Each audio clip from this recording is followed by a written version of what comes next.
Agora no ar, no Pod Tribuna, da Tribuna do Sertão. Bem-vindos à nossa análise. Hoje a gente vai fundo nos documentos de um processo judicial bem emblemático, sabe?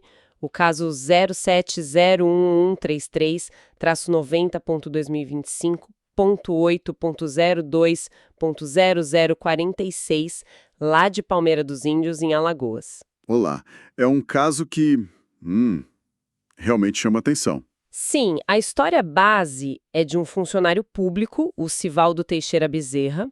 Ele alega que foi, alvo de ofensas muito pesadas. E publicamente, né? Por um carro de som. Exato.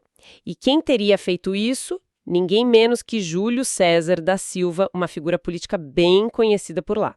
Ex-prefeito, atual secretário de governo. Pois é. E olha, é fundamental a gente deixar claro desde o início, tudo que a gente vai discutir aqui se baseia somente nos documentos que estão nesse processo, tá? Pelo menos até a fase que a gente analisou. Certo. Então a gente está falando da petição inicial, que é a queixa-crime, de março de 2025, e o que veio depois, né, as decisões, manifestações. Isso. Nosso foco é entender o que foi alegado, os argumentos de cada lado, como a justiça começou a tratar o caso, tudo com base no que está escrito ali naqueles papéis. Não é julgamento nem informação externa. Perfeito, combinado. É uma exploração do que os autos revelam mesmo. Então, vamos começar pelo começo. O incidente que deu origem a tudo isso, como ele é descrito na queixa-crime do Sivaldo? De acordo com essa peça inicial, o fato teria ocorrido em 1º de outubro de 2024. Já era noite, tipo umas 22 horas. 10 da noite, nossa! Lá no povoado Riacho Santo, em Palmeira dos Índios. Um carro de som, que estava acompanhando uma comitiva política, teria parado bem em frente à casa do Sivaldo Bezerra. Parou na frente da casa dele. Tarde da noite. Isso já é tenso. E o que aconteceu? Então, segundo a acusação, que está lá na queixa, o Júlio César da Silva teria pego o microfone desse carro de som. E aí? E aí teria começado a dizer o que a queixa descreve como ofensas e acusações bem graves contra o Sivaldo. Direto no microfone, para todo mundo ouvir. Exatamente. E, segundo o documento, não parou ali. Ele teria continuado com esse discurso enquanto a comitiva andava pelo povoado. Continuou falando. Sim. E teria terminado com um ato na praça principal do lugar, onde o Júlio César teria, de novo, falado para a população que estava reunida ali. Entendi. E que tipo de ofensas, que acusações são essas? A queixa detalha? Imagino que sim, né? Detalhe, assim, a queixa é bem específica nesse ponto e até anexou mídias, né, vídeos, áudios que supostamente provam o que foi dito. E o que foi dito, então? Olha, entre as coisas atribuídas ao Júlio César estão termos como suru e orelha de suru. Suru? O que isso significa? A petição inicial faz questão de explicar. Diz que o Sivaldo nasceu sem uma das orelhas. Então a queixa argumenta que usar esses termos foi uma ofensa direta ligada a essa condição física dele, a deficiência. Nossa, isso é muito sério. Toca na questão da injúria por causa de deficiência. Que mais foi dito, segundo a queixa? Também consta que ele teria chamado o Sivaldo de sem caráter. E as acusações vão além, sabe? Entram em imputações de fatos que a queixa interpreta como crimes. Por exemplo, a afirmação de que a casa do Sivaldo, que no discurso foi chamada de mansão... Mansão? Mansão. Teria sido construída com dinheiro da prefeitura, dinheiro público. Opa! Acusação de desvio de verba. Isso é muito grave. Se for mentira, é calúnia, né? Exatamente. A queixa também cita outra acusação nessa linha, a de que o Sivaldo estaria para ser beneficiado por uma lei municipal. Uma lei específica, para receber, tipo, R$16 mil por mês, indevidamente. R$16 mil por mês? Assim, do nada? Pois é, indevidamente, segundo a acusação. E tem mais, que a vontade do Sivaldo de voltar para a prefeitura era para conseguir o que chamaram de mamatinha. Mamatinha, aquele termo popular para vantagem ilícita, né? Isso, vantagem ilícita, imoral, essa é a conotação. Então, além do ataque pessoal, com termos pejorativos e ligados à deficiência, tem essas acusações de possíveis crimes, como peculato e improbidade. Entendi. Um pacote completo de ataques, então. Pessoais, criminais... Correto. A queixa ainda menciona outras falas. Que o Sivaldo tentava enganar as pessoas, que ele queria se vender como homem de bem. E teve também uma comparação num tom mais político, né? entre as obras de gestões diferentes. De um lado, a tal mansão do Sivaldo, supostamente com dinheiro público, do outro, as ações do Júlio César como prefeito, tipo levar água para comunidades, aquela retórica de contraste, sabe? Sei, bem comum em disputa política. Mas ainda assim, uma série de alegações pesadíssimas. E qual foi o impacto disso tudo no Sivaldo? O processo fala sobre isso? Fala sim. Os documentos que a defesa do Sivaldo apresentou alegam um impacto psicológico bem forte. Imagino. Foi juntado um atestado médico que recomendava o afastamento dele do trabalho por 90 dias. 3 meses. Por causa do abalo emocional que ele sofreu com o episódio todo. 3 meses afastado. Caramba, isso mostra que o negócio foi sério pra ele. E a repercussão pública disso? Afinal, foi com carro de som, na rua. Pois é, a queixa-crime bate muito nessa tecla. Diz que não foi algo que ficou restrito ali, que moradores gravaram vídeos com celular. Claro, hoje em dia todo mundo filma tudo, né? Exato. E que esses vídeos circularam rápido em redes sociais, em grupos de mensagem, e mais, que a imprensa da região noticiou o caso. A imprensa local cobriu. Sim. Os autos citam especificamente o site Tribuna do Sertão, o Jornal Extra e a Rádio Palmeira FM, e foram anexadas cópias das matérias e até o áudio de um comentário da rádio como prova. Interessante. E o que diziam essas matérias e o comentário da rádio que estão no processo? Isso ajuda a entender a percepção pública, né? Ajuda sim. Os documentos citam, por exemplo, o título da matéria lá do Tribuna do Sertão: Prefeito Imperador agride servidor público na porta de sua casa.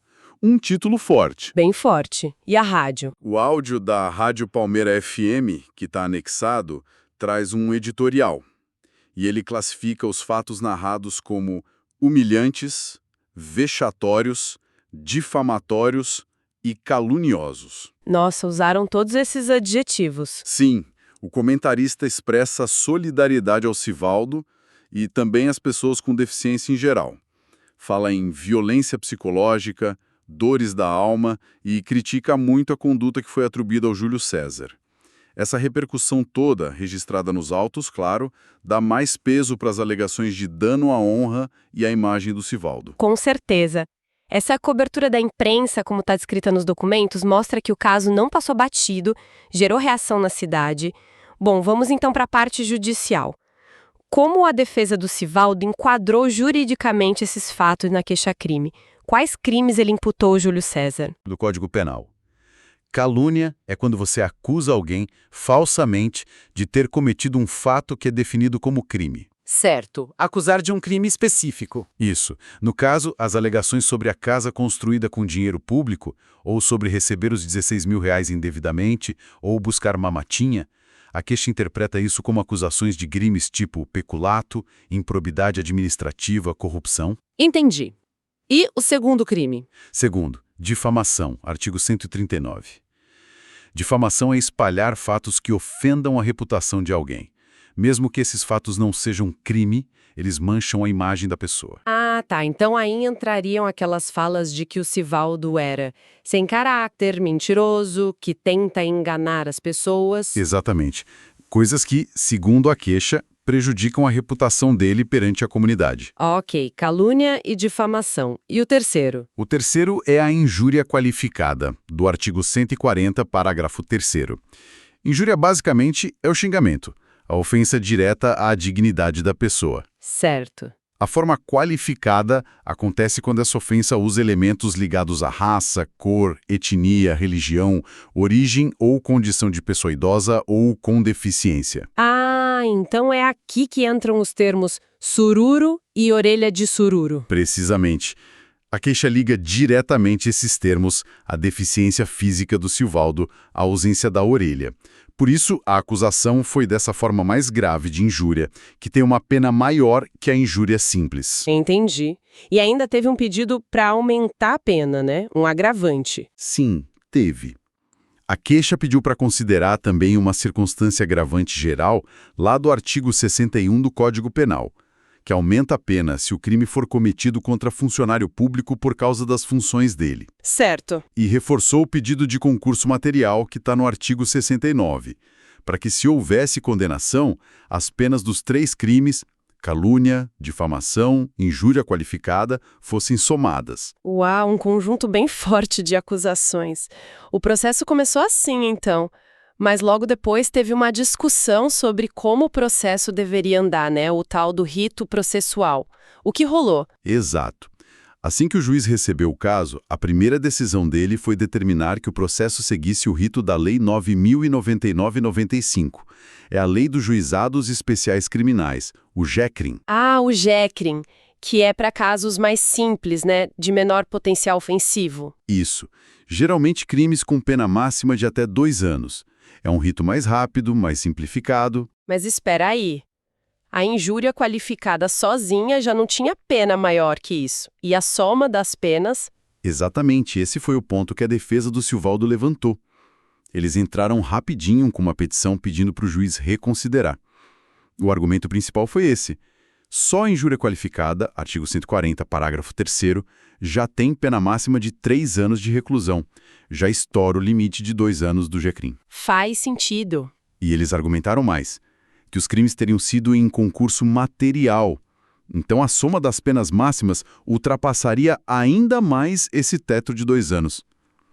Além disso, eles destacaram a complexidade do caso, sabe? Tipo, Ofensas qualificadas envolvendo um secretário de governo, com grande repercussão pública, necessidade de ouvir várias testemunhas, analisar vídeos, áudios, tudo isso, eles disseram, não combinava com a simplicidade do rito do JECRIM.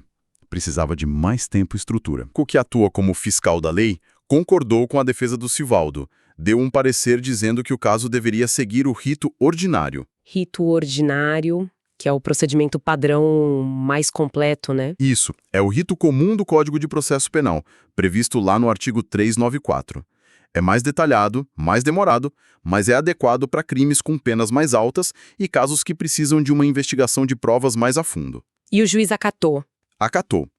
Diante do pedido da defesa e do parecer favorável do MP, o juiz reconsiderou a decisão inicial e determinou: o processo vai seguir pelo rito ordinário. Importante essa definição porque muda todo o andamento do processo, né? As etapas, os prazos. E nesse meio tempo, teve também um pedido de medida protetiva para o Silvaldo, certo? Por que pediram isso? Sim, o pedido já veio na própria queixa-crime. A justificativa principal foi o risco que eles alegaram existir para a integridade psíquica e até funcional do Silvaldo. Risco? Como assim? Argumentaram que tinha uma relação de poder muito desigual ali e potencialmente intimidadora. O Silvaldo é funcionário público municipal.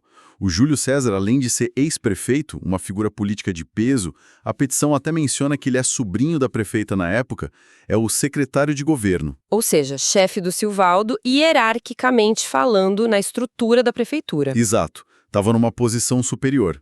Então, a petição expressou um medo real de que pudesse haver retaliação, mais intimidação, pressão, por causa das ofensas que já tinham sido feitas, né? Entendi. Faz sentido o receio. E o juiz concedeu essa proteção? Concedeu. O Ministério Público também foi favorável à medida. Então, o juiz, baseado nos argumentos e no parecer do MP, deferiu a medida protetiva. Usou como base o artigo 319 do Código de Processo Penal. E o que essa medida determinava na prática? Ela proibiu Júlio César de manter qualquer tipo de contato com Silvaldo Teixeira Bezerra. Qualquer tipo mesmo. Direto, indireto, por telefone, rede social, até por meio de outra pessoa. Uma ordem de afastamento, basicamente. Isso. O objetivo claro era garantir a tranquilidade e a segurança do Silvaldo enquanto o processo estivesse rolando. Uma decisão relevante que reconheceu um potencial risco ali. Ok. E do outro lado da história, como Júlio César respondeu a todas essas acusações formalmente? Ele apresentou a defesa inicial dele, a resposta à acusação? O que ele disse? Apresentou sim, por meio do advogado dele. A defesa começou atacando um ponto técnico, uma preliminar. Alegou inépcia da inicial quanto ao crime de calúnia. Inépcia. O que é isso? Basicamente significa que a acusação estaria mal formulada, não estaria apta para iniciar o processo penal naquele ponto específico. O argumento foi que as acusações de desvio de dinheiro da casa e do recebimento indevido dos R$16 mil foram feitas de um jeito muito genérico, muito vago. Faltou detalhe. A defesa disse que não descreveram um fato criminoso concreto, com data, local, como foi feito, do jeito que a lei exige para configurar calúnia. Entendi. Uma questão sobre a clareza da acusação de calúnia. E sobre o mérito das outras acusações? Difamação, injúria qualificada. Qual foi a linha principal de defesa? No mérito, a tese central da defesa foi a de atipicidade da conduta por ausência de dolo específico. Nome complicado. O que significa isso em português claro? Significa o seguinte: para existir crime contra a honra, calúnia, difamação ou injúria, não adianta só falar algo que pode ofender. A pessoa tem que ter tido a intenção específica de ofender a honra. É o que o direito chama de animus injuriandi, difamandi ou caluniandi. A defesa argumentou que o Júlio César não teve essa intenção. Ah, não teve intenção de ofender. E qual teria sido a intenção dele, então, segundo a defesa? A defesa alegou que as falas aconteceram num contexto de briga política, um embate acirrado de crítica à atuação do Sivaldo como figura pública ou ligada a gestões passadas. Ah, a famosa crítica política. Exato. Seria, portanto, um animus criticandi, a intenção de criticar, ou talvez um animus narrandi, a intenção de narrar fatos de interesse público, e não a intenção de ofender a honra pessoal. Entendi. Eles invocaram a liberdade de expressão, que, segundo eles, é mais ampla no debate político. Citaram decisões de tribunais superiores, o espírito da ADPF 130, que é uma decisão super importante do STF sobre liberdade de imprensa e expressão. E sobre o termo suru? Negaram também que o uso do termo suru tivesse intenção discriminatória ligada à deficiência. Certo. Essa é uma linha de defesa bem comum em casos assim, né? Alegar que a crítica, por mais dura que seja, faz parte do jogo político e está protegida pela liberdade de expressão. E com base nisso tudo, o que a defesa pediu ao juiz? Pediu a absolvição sumária. Absolvição sumária, o que é isso? É tipo um julgamento antecipado. O juiz pode absolver o réu logo depois dessa primeira defesa, a resposta à acusação, se for muito óbvio que o fato não é crime, ou se tiver uma causa clara que exclua a culpa, tipo legítima defesa, ou se a punição já estiver extinta por algum motivo. Entendi. A defesa argumentou que, como não houve a intenção de ofender, o tal dolo específico, o fato seria atípico, ou seja, não seria crime. Isso justificaria a absolvição sumária, para encerrar o caso ali mesmo. E nos autos ele também diz que tinha dinheiro para pagar o próprio advogado. Um pedido forte para acabar com o processo logo no início. E o juiz aceitou essa absolvição sumária? Não aceitou. Antes de decidir, o Ministério Público deu parecer de novo e foi contra a absolvição sumária. O MP também achou que não era caso para absolver já. Exato. E aí o juiz, numa decisão de 29 de outubro de 2025, rejeitou tanto aquela preliminar de inépcia da queixa, quanto o pedido de absolvição sumária. E por que ele rejeitou? Qual foi a explicação do juiz, segundo os autos? Bom, sobre a inépcia da acusação de calúnia, o juiz entendeu que a queixa-crime descreveu sim os fatos e as circunstâncias de forma suficiente, que dava para a defesa entender do que o Júlio César estava sendo acusado e se defender. Cumpriu os requisitos do artigo 41 do Código de Processo Penal. Considerou a peça válida. Ok, a queixa foi considerada apta. E sobre a absolvição sumária? Por que não? O juiz argumentou que, naquele momento inicial do processo, não tinha uma prova assim clara, indiscutível, de que o fato não era crime ou de que o Júlio César não tinha culpa nenhuma. A questão principal que a defesa levantou, se teve intenção de ofender, animus injuriandi, ou só de criticar, animus criticandi, foi considerado uma questão de mérito. Mérito. O que isso quer dizer? Quer dizer que é algo que precisa ser analisado mais a fundo, com as provas que ainda seriam produzidas. Não era algo óbvio, manifesto, que desse para decidir ali sem ouvir testemunhas, sem analisar melhor as mídias. Ah, então o juiz basicamente disse, olha, é cedo para dizer se foi crime ou não, preciso ouvir mais gente, ver as provas com calma. Exatamente isso. O juiz entendeu que as alegações da defesa sobre falta de dolo, sobre liberdade de expressão no debate político, tudo isso precisava ser confrontado com as provas durante a instrução do processo. Não era uma situação tão clara que justificasse encerrar o caso naquele momento, aplicando o artigo 397 do CPP. Entendi. Então, com a rejeição da absolvição sumária, o que acontece depois no processo? Qual o próximo passo? A decisão do juiz foi determinar o prosseguimento normal do processo, seguindo o rito ordinário. O próximo grande passo seria a realização de uma audiência de instrução e julgamento. Audiência de instrução é onde as provas são apresentadas, né? Isso. Nessa audiência, as partes apresentam suas provas, ouvem as testemunhas que cada lado indicou, tanto acusação quanto defesa, é feito o interrogatório do acusado, o Júlio César, podem juntar mais algum documento, se for o caso. Só depois dessa fase toda de produzir as provas é que o juiz vai ter condições de dar uma sentença final, dizendo se condena ou absolve. Certo. Então, fazendo um resumo do que esses documentos do processo nos mostraram até aqui. A gente tem uma queixa-crime de um funcionário público contra um político importante da cidade? Exato. Detalhando alegações de ofensas graves feitas em público com carro de som, incluindo acusações que a queixa enquadra como calúnia, difamação e injúria qualificada, essa última ligada à deficiência física do funcionário. Perfeito. E a gente viu também a descrição da repercussão que isso teve na imprensa local, o impacto psicológico alegado na vítima, que levou ao afastamento médico. A decisão do juiz que deu uma medida protetiva proibindo o contato entre eles e a definição de que o caso seguiria pelo rito ordinário, mais complexo. Por outro lado, a gente acompanhou a defesa do Júlio César. Questionou a formulação da acusação de calúnia e principalmente negou a intenção de ofender. Disse que eram críticas políticas no calor do momento, protegidas pela liberdade de expressão. E, por fim, a decisão do juiz de não aceitar a absolvição sumária, porque ele entendeu que a queixa era válida e que a questão principal, qual foi a real intenção por trás das palavras, precisava ser melhor investigada na audiência, com mais provas. Exato. O processo, portanto, seguiria para essa fase de instrução de coleta de provas. Essa análise dos documentos, mesmo sendo só dessa fase inicial, já levanta umas questões bem interessantes sobre os limites da convivência no espaço público, principalmente na política, né? Sem dúvida nenhuma. O que esses autos mostram, até onde a gente pôde ver, é um retrato de um conflito muito clássico, muito recorrente. Especialmente em cidades menores, onde as disputas políticas às vezes ficam muito pessoais, né? Pois é, onde que acaba a crítica política, mesmo a mais dura, que é um direito fundamental na democracia, e onde começa o crime contra a honra. Essa linha é tênue. E fica ainda mais complicada quando as alegações misturam críticas à gestão, acusações de corrupção, com elementos de discriminação por deficiência, e ainda tem um desequilíbrio de poder claro ali. Secretário de governo, ex-prefeito, contra um funcionário público subordinado. Exato.